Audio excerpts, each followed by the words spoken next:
एक शाम प्राची टीवी पर सीरियल देख रही होती है, तभी उसकी सास वहाँ आती है। अरे सीरियल में तो ऐसे मग्न है जैसे आज रात का खाना पड़ोसी आकर बनाएंगे। मुझे पता ही नहीं था आपने अपने बेटे की शादी पड़ोस में भी की हुई है। हैं? मतलब? मतलब इस घर में सारा काम बहू ही करती है, आप तो सिर्फ खर्राटे मारती हैं। अच्छा जी, फिलहाल तो तुम आराम फरमा रही हो, चलो जाओ, ये मेरी टीवी देखने का समय है। हाँ, इसीलिए मुझे भगाया जा रहा है। सॉरी, अब तो बिल्कुल नहीं जाऊंगी। प्राची की इस बात पर दोनों सास बहू के बीच टीवी रिमोट के पीछे बच्चों जैसी छीना झपटी शुरू हो जाती है, जिसके बीच श्लोक भी काम से घर वापस आ जाता है। आज मेरी चूहे बिल्ली की जोड़ी किस बात पर झगड़ रही है? अरे तेरी बीवी मुझे टीवी नहीं देखने दे रही। अरे तुम्हारी मम्मी मुझे खाना बनाने के लिए फोर्स कर रही है। अरे वाह, ऐसे बेतुके रीजन पर तो बच्चे भी झगड़ा नहीं करते। अरे मुझे कुछ मत बोल, सब इसने ही शुरू किया है। हाँ, जैसे आप तो बहुत दूध की धूली है ना। अरे बस दोनों चुप। प्राची जाओ, खाने की तैयारी करो। और माँ तुम छोड़ो, तुम्हें क्या बोलूं, शांति से अपना सीरियल देखो, मुझे दोबारा लड़ने की आवाज सुनाई नहीं देनी चाहिए। ऐसा बोलकर श्लोक वहाँ से चला जाता है, जिसके पीछे पीछे प्राची भी कुछ न कुछ बड़बड़ाते हुए रसोई में चली जाती है।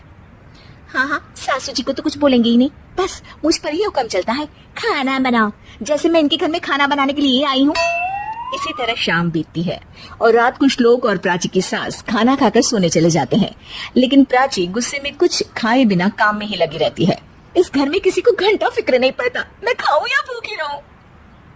प्राची कुछ देर के लिए रसोई से बाहर जाती है और जैसे ही वापस आती है तो वहाँ दूध का भरा ग्लास देखकर हैरान रह जाती है। फिक्र पूरी है, बस दिखाना नहीं है। प्राची दूध पीकर सोने चली जाती है और अगली सुबह एक बार फिर सास बहू का कार्टून नेटवर्क स्टार्ट हो जाता है। ये तुमने ही किया है। अरे अजीब जबरदस्ती है, मैं बोल रही हूँ मैंने कुछ नहीं किया। दोनों ने मिलकर पूरे घर को पागल खाना बनाया हुआ है। यहाँ कोई नॉर्मल इंसान तो रह ही नहीं सकता, इसीलिए अब पड़ोसी क्या रिश्तेदार भी घर आने से कतराते हैं। और सुन बेटे, तू भी चंगा, तेरी माँ भी चंगी, तेरी बीवी भी चंगी, रिश्तेदार। हाँ जी, आपको नहीं पता क्या, गंगाधर ही शक्तिमान है, रिश्तेदार ही। हाँ, बस समझ गया। कभी जानवरों जैसे लड़ेंगी तो कभी जुगलबंदी करेंगी। भाई मैं आप दोनों के बीच में नहीं फंसना चाहता। सास बहू की इस मन मौजी जोड़ी से परेशान होकर श्लोक अपना सिर खुजलाता वहाँ से चला जाता है। चलो अब मैं भी कीर्तन में जा रही हूँ। इस पर जैसे ही सास कमरे में अपना पर्स लेने जाती है तो वहाँ नाश्ते की प्लेट रखी देख मुस्कुराने लगती है और नाश्ता करके घर से बाहर निकलते हुए कुछ पैसे टेबल पर रख जाती है, जिसकी कुछ देर बाद सिलेंडर वाला घर आता है। ओ मोरी मैया, मैं सिलेंडर के बारे में तो बिल्कुल भूल ही गई थी। घर खर्च के सारे पैसे भी मम्मी के पास है और श्लोक से बोला तो उल्टा 4 बात सुनाएंगे। प्राची ये सोच ही रही होती है कि अचानक उसका चेहरा चमक उठता है और वो घर में आकर इधर उधर देखने लगती है।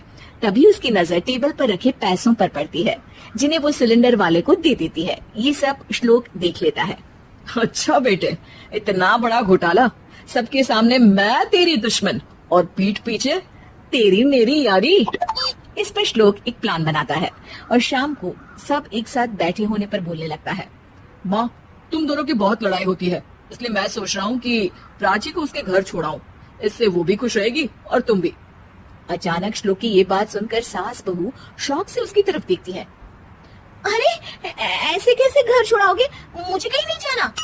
अरे तुमने बोला नहीं पर मैंने सुन लिया, तुम्हें मम्मी के साथ रहना अच्छा नहीं लगता, मुझे पता है। अरे वो अरे, जब बहू खुद कुछ काम बोले तो वो तुझे सुनता नहीं, और अब जो इसने बोला ही नहीं वो तू समझ गया। जब उसे नहीं जाना तो फिर जबरदस्ती क्यों कर रहा है? अच्छा, फिर आपको मौसी के घर छोड़ाता हूँ। बस अब आप दोनों एक घर में एक छत के नीचे नहीं रह सकती। मैं इस टॉम एंड जेरी की जोड़ी को और नहीं झेल सकता। है? ऐसे कैसे नहीं रह सकते?